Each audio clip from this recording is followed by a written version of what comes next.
Hello guys! Hello Sagittarius! Welcome dito sa aking channel, Kapalaran 888. Welcome! Alamin natin kung anong messages, vibration, gabay energy para sa lahat ng Sagittarius. This is general reading. Pwede kang makaresonate, gamitin mo ang iyong intuition sa panonood. Okay, first card natin is Valiant Courage. So dito is strength card to, sa normal na tarot. Take action with passion. Sinasabi ng first card mo sa'yo, Sagittarius, na kailangan mo daw na gumawa ng desisyon ng action with passion. So, wag kang masyadong maging aggressive, impulsive.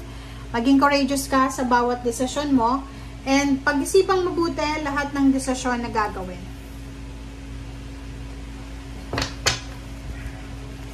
Okay. Next card tayo. Next deck.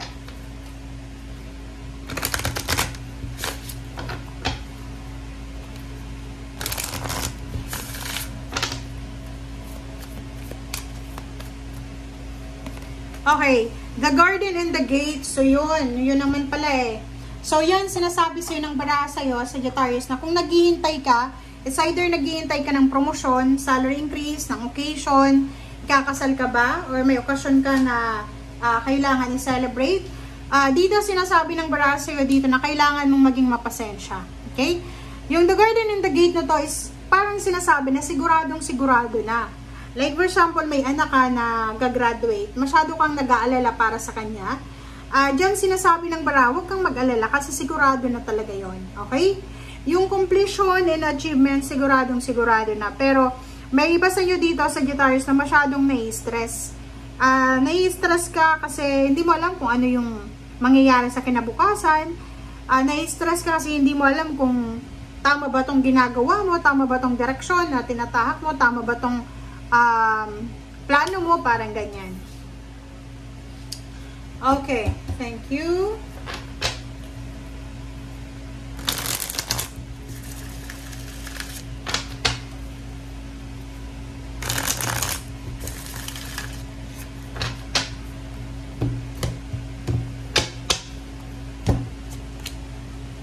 Okay, Six of Swords and Three of Pentacles. Wow!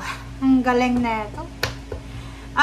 Nakikita mo to, Sagittarius, isang business idea or ideas, kung marami siya, ang posibleng magdadala sa'yo ng transformation. Yung Six of Swords is parang action siya. Yung parang nasa mababa kang sitwasyon ngayon, nasa low vibration ka, pupunta ka doon sa mas high vibration. Pupunta ka sa mas successful na lugar, successful na venture. So, nakikita ko sa'yo dito, isang negosyo, isang financial collaboration, ang posibleng pasukin mo na pwedeng maging rason para mabago yung sitwasyon mo sa buhay, lalo na sa financial. Meron kayo ditong posibleng gagawing travel, movement, lilipat ng tirahan, lilipat ng trabaho, lilipat ng business.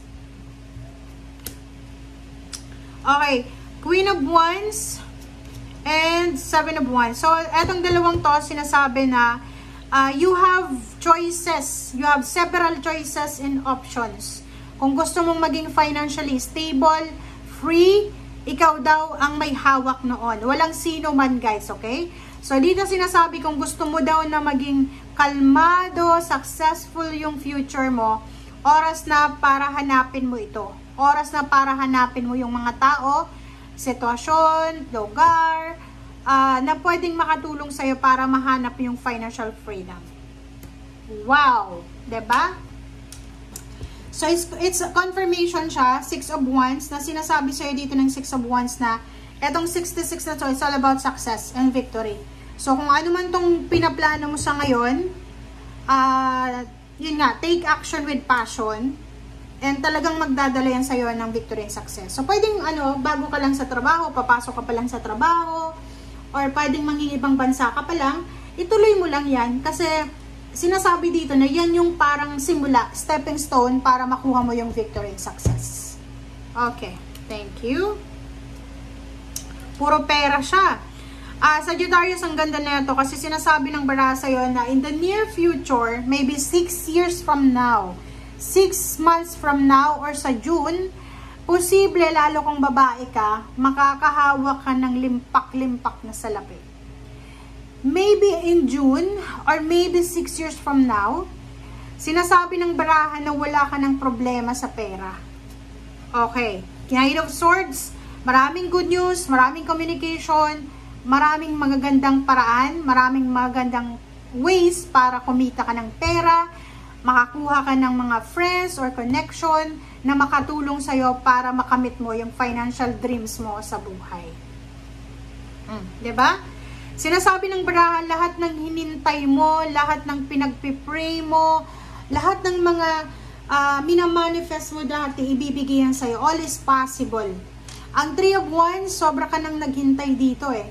Marami ka ng oras na sinakripisyo, marami ka ng relasyon na sinakripisyo, and dito sinasabi sa'yo na nasa tamang direction ka. If you're waiting, be patiently waiting tayo, okay? Naghintay ka na eh, so what more kung maghintay ka pa ng konti? Wow! So the devil dito, yung temptation lang dito is yung maging aggressive ka. Pag naging aggressive ka, yun ang problema. Kasi pag naging aggressive yung Sagittarius, pwede siyang gumawa ng desisyon na hindi niya pag-iisipan. Kung ano yung may isip niya, yun na yun. Ang problema dito, pag hindi naging maganda yung desisyon na yun, yung result niya, ang sisisihin niya yung sarili niya. 'Di ba? So, doon papasok yung depression and anxiety. Oh. Kaloka ka? Sinasabi ng baraha sa'yo dito na kung nag-aalala ka para sa past, sa future mo, huwag kang masyadong mag-alala. Let go of your past, let go of your pain, let go of your heartaches. Accept the stability, accept the future, accept the new beginnings. Okay? Kasi sinasabi ng baraha sa'yo na ibibigay sa'yo ng universe yung talagang deserve mo na stability and balance. Ang problema lang, tayo dito bilang tao dito sa mundo, hindi natin minsan nakukuha yung stability and balance and new beginnings once na hindi pa tayo nakarecover sa iba, 'di ba? Sa past natin. Like ganoon, 'di ba? Hindi ka pa nakarecover sa ex mo, tapos may bago kang karelasyon. Unfair 'yon sa karelasyon mong bago. Parang ganoon. Okay, so Princess of Pentacles, and sa ilalim mo is the Strength. So sinasabi sa iyo na siguradong sigurado yung future mo. Huwag kang masyadong mag-alala. Huwag kang masyadong magpapanik. Okay? Kasi, ang sinasabi ng Emperor dito, yung stability and balance is deserve mo yan. Yung stability and balance is para sa'yo yan. So, kung halimbawa na marami kang, kumbaga, disappointment sa past, tapos dala-dala mo pa siya sa kasalukuyan ngayon, or nag-aalala ka sa future kasi kinoconnect mo yung past and future mo na parang iniisip mo, yung past ko nga, ganyan ganito, baka yung future, ganyan din. So, dito sinasabi ng baraha, kailangan natin ng stable mindset, kailangan natin ng courage, kailangan natin ng pasensya, disiplina, moderation. Thank you guys. Bye!